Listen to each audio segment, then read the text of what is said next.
मदद के चक्कर में बुरी फंसी। ठीक है दीदी, आप जैसा बोलेंगी मैं वैसा ही काम करूंगी। आपको कभी शिकायत का मौका भी नहीं दूंगी। मैं दूसरों की तरह ज़्यादा छुट्टी भी नहीं लेती हूँ, तो आपका काम भी सही समय पर होता रहेगा।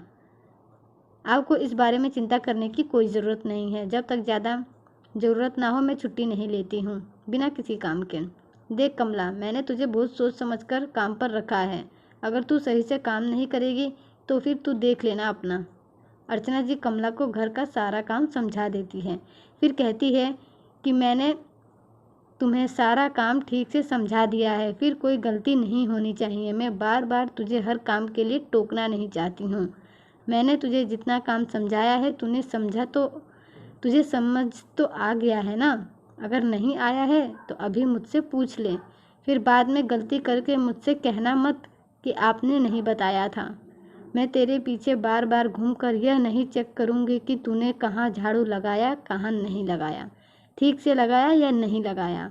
अर्चना जी नई जगह पर शिफ्ट हुई थी, तो 2-4 लोगों से पूछकर उन्होंने काम वाली को अपने घर काम पर रख रही थी, इसलिए वह कमला को सब काम के बारे में बता रही थी कि कैसे काम करना है। अर्चना जी कहती है, देखो कमला, यह बर्तन के सामान है, थोड़े कांच के भी है, यह तुम ध्यान से साफ करना। एक भी बर्तन टूटना नहीं चाहिए। तुम अच्छा काम करोगी तो हम तुम्हें टिप भी दिया करेंगे। कमला कहती है, जी दीदी, आपने जैसा बताया है मैं सब काम वैसा ही करूँगी। आपको शिकायत का एक भी मौका नहीं दूँगी। तो यहाँ बातें हो जाती हैं। अर्चना कमला को अपने घर काम पर रख लेती है। धीरे धीरे समय बीतता जाता है। कमला काम सही से कर रही है। अर्चना को भी कमला का काम सही लगने लगता है। 1 हफ्ता बीतता है, 2 हफ्ता बीतता है, ऐसे ही 2-4 हफ्ते निकल जाते हैं। कमला के काम में कोई शिकायत नहीं मिलती है।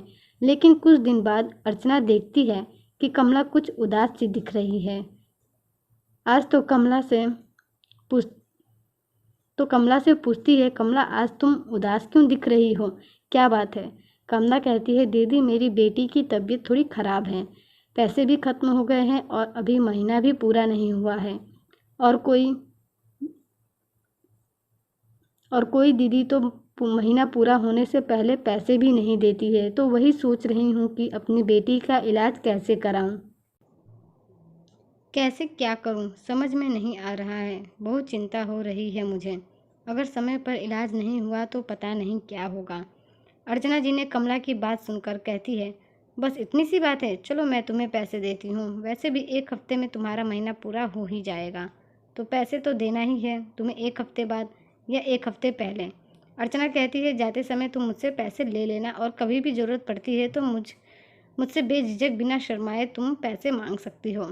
इसमें शर्माने की क्या बात है, तुम्हारे ही तो पैसे हैं, अपने काम के ही पैसे तो तुम मांग रही हो, तो इसमें शर्माना कैसा। अर्चना की ऐसी बातें सुनकर कमला के चेहरे पर चमक आ जाती है। काम खत्म करके जाते समय वह अर्चना जी से पैसे ले जाती है।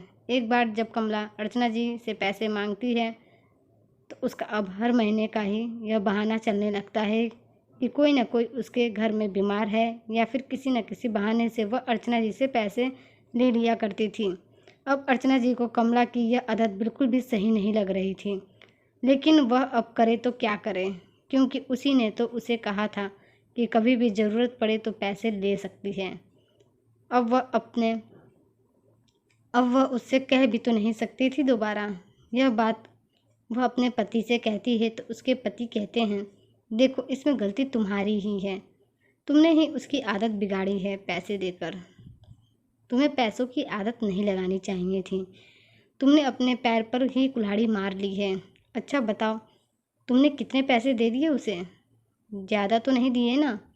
अर्चना कहती है, जी मैं उसे काफ़ी एडवांस दे चुकी हूँ, और मैंने अगल बगल की औरतों से भी पता किया है कि वे लोग उसे ऐसे एडवांस नहीं देती हैं। पूरा महीना काम करने के बाद ही वे लोग उसे पैसा दिया करती हैं। उन्होंने मुझसे भी कहा कि आप भी मत दिया करो, लेकिन मैं क्या करती, मैं तो पैसे दे चुकी थी। सुनने में आया है कि यह काम वाली अक्सर पैसा लेकर गायब भी हो जाया करती हैं। मुझे तो अब बहुत डर लग रहा है, कहीं कमला हमारे साथ भी ऐसा तो नहीं करेगी ना। अर्चना के पति कहते हैं, अब देखो क्या होता है। अगले कुछ दिनों बाद कमला काम पर नहीं आती है। वह काम छोड़ चुकी थी और शहर भी छोड़ चुकी थी। वह कहीं और जा चुकी थी। वह जहाँ रहती थी अर्चना जी ने वहाँ भी पता किया तो ऐसे लोगों का कहाँ पता चल पाता है। कुछ भी पता नहीं चलता है कमला का। अब अर्चना अपने किए पर पछता रही थी। दोस्तों, कभी कभी हम लोग दूसरों की मदद करने में फंस जाते हैं।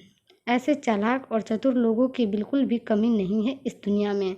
इसलिए हमें सोच विचार करके कोई भी कदम उठाना चाहिए, नहीं तो अंत में हमें पछतावा ही करना पड़ेगा। दोस्तों, आपको मेरी आज की कहानी कैसी लगी कमेंट करके ज़रूर बताइएगा। ऐसे ही कहानियों के लिए हमारे चैनल को सब्सक्राइब कर लीजिए। धन्यवाद।